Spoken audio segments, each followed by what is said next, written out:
How to set up Cisco AnyConnect on your iPhone.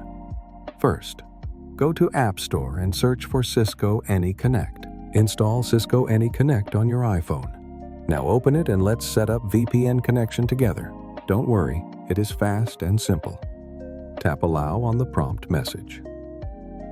Now tap Settings. Here you need to disable Block Untrusted Servers. Now get back to Cisco AnyConnect home screen. As you can see, there are no connections. Let's create one now. Tap Connections.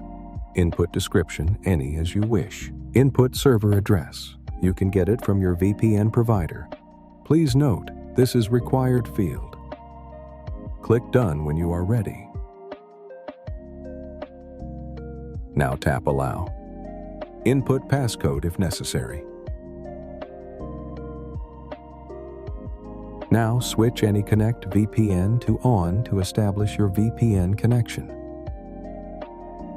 Enter your username and password. You get these data from your VPN provider. That's it.